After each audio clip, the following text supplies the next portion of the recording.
Morning, everybody. Good morning, Rabbi. This week's parsha is Parshas Pinchas, and when it comes to the story of Pinchas, so it's an interesting phenomenon. When the whole story happened, that Zimri was doing something wrong, and all the great people were standing around. Moshe Rabbeinu was around, and Aaron was there. Moshe Rabbeinu, the Zkanim. And Pinchas was considered the youngest of all the people there.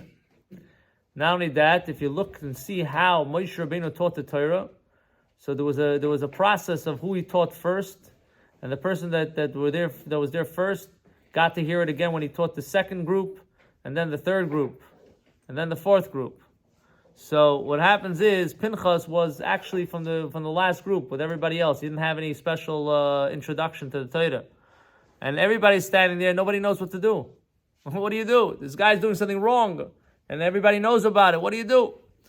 So Pinchas speaks up, and he asks Moshe, doesn't it say that Kanoim Poingim Boy, somebody does such a thing, when someone does such a thing in public, that is disgusting, doesn't it say that a person can take action to deal with it right then and there on the spot? You don't have to wait for the court. This is like an emergency.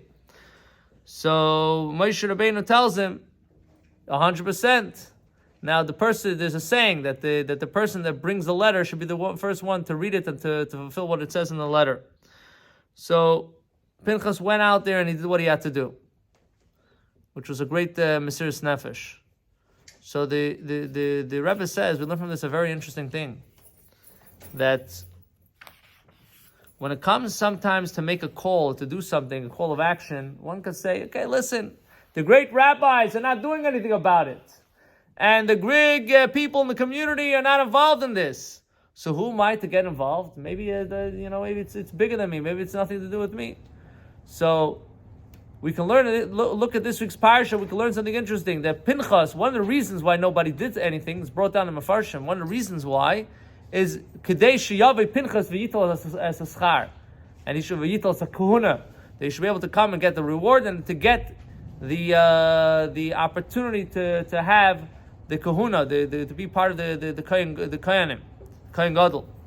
So there are certain things in life that other people will not recognize as an opportunity. In order for you, the person that you don't think I'm the holiest person, I'm not the person that's the biggest person to do this, but in order for you to be able to be Yavav Yital Schari, you should come and do your part in the world, and you should be able to take a schar. That's the first thing. Point number 2. When it comes to Pinchas, so we say about Pinchas is Eliyahu. Pinchas is Elijah the prophet. You should really say Elijah the prophet is Pinchas, because who comes first in history? Pinchas comes first in history. Elijah was much, much later. So why are we saying Pinchas is Eliyahu? Pinchas is Eliyahu. So it's explained, one of the explanations is that what happened was when Pinchas did this whole action of saving the Jewish people from being punished. So there were many miracles. The Medrash brings down, I think, 13 miracles that happened to Pinchas.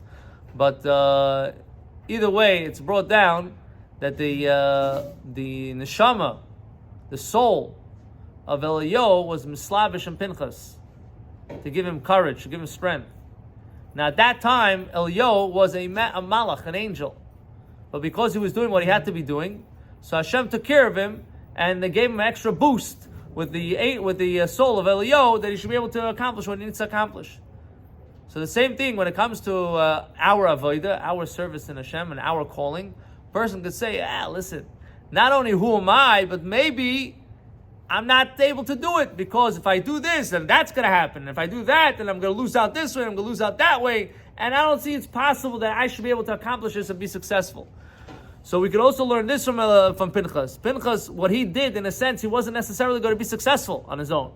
But Hashem already embedded all the backup controls, that if he does it, then when he does it, that he'll be able to be successful.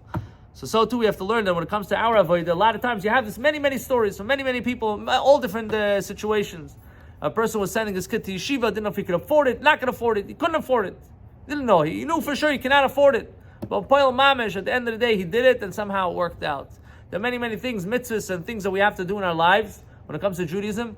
There's no way on paper that it's going to work. It's going to make sense. I'm going to do this and this and this and that's going to happen. But if you do it, the Eibishter Hashem helps you and it works out. So this is Pinchas Zelio, that your salvation is already waiting for you. You just got to jump into the water. You just got to do it. You got to make it happen. And through that, Hashem will send you your angel.